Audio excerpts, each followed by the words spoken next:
ikaw ay 17 years old, menor de edad ha? Opo. Paano ka nakarating sa Maynila? Para magtrabaho po Anong trabaho mo? sa water refilling po. Magkano naman ang sweldo mo dun? 5K po yung buwanan, tsaka may 700 po na allowance kada semana po. Kada semana. Kaya siya nagpunta dito kasi para sana makapag-ipon ng pera, gusto mo Para magtrabaho para makapag-aral. Opo. No? Sa tuition po. Gusto na kong muuli. Oo, yung pamasahe lang po talaga ang problema, ma'am. Ibabalik na namin si John Dave dyan sa iyo ha, Marie Chris. Salamat po, ma'am. Maraming salamat po. Oo. Gusto lang siya makatulong po sa amin. Oo, pero wag muna ha. Opo. Aral muna. Pag-i-stayan namin muna ikaw sa hotel, bibigyan ka namin ng pocket money. Nakabook na yung flight mo, ha? Thank you po, ma'am. Oo. May susundo sa kanya, ma'am. Reporter po ni Sir Rafi at kino-ordinate na po namin sa airline. Salamat yung po kay safety Sir po Rafi, niya. ma'am. Salamat sa iyo, Senator. Thank you po, Sir Rapi, sa tulong na pamasahe po. Pakauling Mindanao po. Kuya, kumusta na po kayo? Simula kahapon, nakapasok po kayo sa programa at naidulog nyo yung nais ninyong hiling, kuya, na makauwi na lang. Okay po, nagpapasalamat po ako. Tsaka okay lang din po ako naman dito nung kahapon po. Tsaka salamat po kay Sir Rapi kasi natulungan po ako. Ikaw ay nakipagsapalaran dito sa Maynila, kuya, tama? So, gano'n ka nakatagal na nandito sa Manila?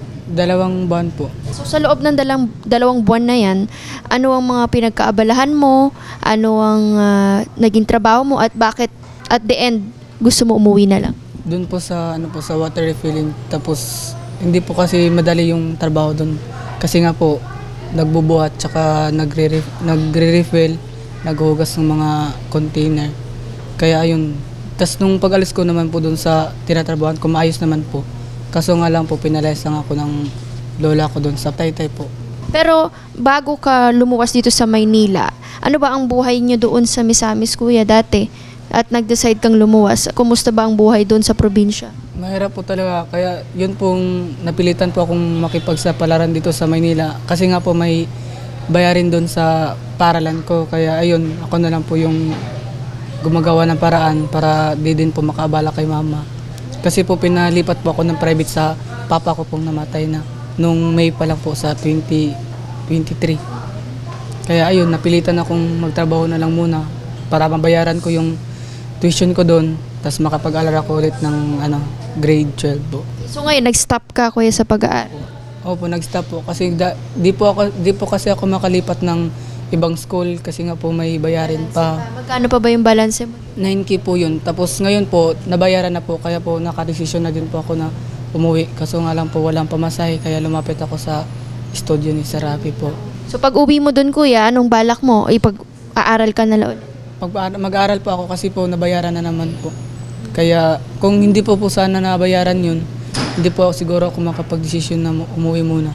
Pero yung pagbabayad na yun, ikaw ang sa trabaho mo yun, kuya? Yung sa sa auntie ko po, asawa ng papa ko po. Tulungan kang bayaran? Oo, kasi umutang ka? Hindi po kasi sila po kasi yung nagpatira sa akin doon nung nakaraan. Nung time na kinilala po ako ng papa ko. Kasi pinag-DNA po kami noon nung October 28, 2022 po.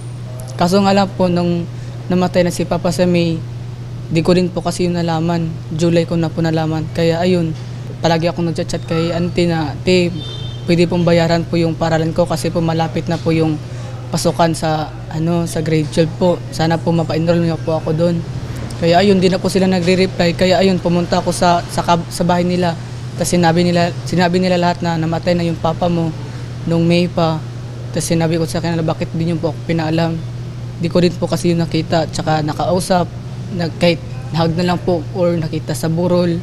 Kaya ayun. Pero nung huli mo nakita ang papa mo, nung nagpa-DNA pa kayo? Nagpa-DNA po. Tapos yun nga po, tapos sabi ko sa kanila, pwede po bang maingi yung number ni papa? Or makontak lang po ba? Pero sabi nila, hindi daw kasi daw dagdag problema lang daw. Kaya yun, di na lang po ako namilit kasi nga po natatakot din ako baka hindi din ako matustusan sa pag-aaral. Ano bang naging sakit ng papa niyo, ma'am? Namatay ba sa sakit? Sabi daw po ng auntie ko po na dulas daw po sa kwarto niya sa CR. Tapos ayun, inoperahan po. Baka po hindi po siguro kinaya yung sakit. Kaya ayun, namatay po. So, ayun nga, no? Pero ngayon, ang mama mo, sir, ay nandoon sa Misamis. Ano naman po pinagkakaabala ng mama niyo doon? Alam niya ba na na-desisyonan mong bumalik na doon? Opo, alam na po niya kahapon po. Kasi nasali din po siya sa live po. Tinawagan po siya. Bakit mo naisipan na sa programa humingi ng pamasahe? Or dati ka na ba nanonood? Or Nanood na po ako doon. Tapos, yun nga po, nung pagsakay ko sa habal po, yun nga, in-advisean po ako ng mga driver doon na doon ka na lang kay Sir Rafi, pupunta para matulungan ka talaga. Kaya yun po, doon po muna. Tapos hindi po talaga din madali yun. pero ngayon ba, kuya, talagang walang-wala ka ng pamasahe? Wala po talaga. Buti na lang po, binigyan ako ni Sir Rafi ng allowance din po, tsaka pamasahe pa uwi. So, ngayon, hawak mo na, kuya, yung allowance mo. Opo.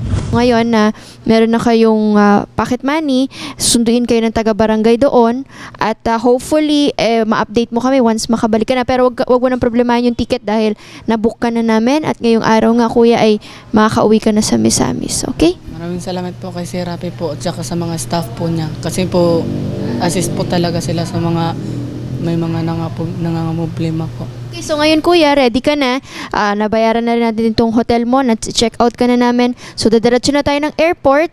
Meron ka namang IDs and all. And pwede ka nang makauwi po sa inyo. At nag-aabang po ang inyong mama doon. At syempre, ang mga taga-barangay natin nasa salubong din po. Okay? Maraming salamat po kay Sir Rafi po kasi po natulungan niya akong makauwi sa probinsya po namin. At sa mga staff po niya, maraming salamat din po sa lahat ng tumutulong po sa akin. Rapi Tulpo, isang taong hindi ka iiwanan. Basta nasa tama ka, ilalabang ka ng patayon. Kahit na sariling reputasyon niya ang itaya, ipagtatanggol ka niya kahit siya ang mapahiya. Ang sarap kapag panatagsan man ng iyong tungtungan dahil merong Rapi Tulpo ka. Okay, Kuya John, nandito na tayo sa airport. And of course, tulad nga na nabanggit ko, ready na po yung ticket nyo. Ito po yung ticket. At have a safe flight, Kuya, and good luck po sa'yo. Thank you. Maraming salamat po kay Sir Rafi po at nakauwi na po ako. Buhay ang pag-asa na naglaho ng mga taong sumuko na sa buhay ibinangon niya. Idol, napakasarap mo magmahal. Sana araw-araw ay gabayan ka ng may kapal. Dahil sa mga pagtulong mo na walang kapalit, nakita yon lahat ni Lord, siya na bahalang magbalik. Salamat sa'yo, Idol Rapi Tulpo. Matagal ko nang inaasam na makita yung anak ko. Nagpapasalamat ako sa mga tumulong. Nagpapasalamat ako sa mga sekretary ni Sir Tolpo na ang bait niya, kay Kapitana, dahil sa effort niya, nakauwi ng mas mabilis ang anak ko. Idol Rapi Tulpo. Nang dahil sa'yo maraming mga taong bumait, marami ang natutong pag napulot dapat ibalik. May mga taong binalik mo ang ngiti sa mga labi, binigyan ng pag-asa na muli nilang mabawi. Mga taong inapi na binigyan ng hustisya, mga pinag-ayos na mag-asawang nasisira, mga pinagbating kaibigan na nagkainggitan. Masasamang banta ay nagawa mong mapigilan. Ikaw ang naging takbuhan ng mga inaabuso. Pakasarap na merong tulad mong aming takbuhan upang makamit namin ang asam na katarungan. Dahil sa iyo di na kami pwedeng apak-apakan. Wala nang mga tao na maghahari-harian. Salamat sa pagtulong nang walang kapalit. Nakita yon lahat ni Lord. Daghan ka salamat ang pagtapang sa anak sa barangay na po. Daghan ka salamat. Ng mga inaaping Pilipino, nandiyan ang Diyos Ama, nakamasid sa'yo, ika'y ginagabayan. Kailangan ka ng sambayanan. Idol Rapi Tulpo, salamat sa'yo, Idol Rapi Tulpo. Ika'y sandalan ng mga inaaping Pilipino, nandiyan ang Diyos Ama, nakamasid sa'yo,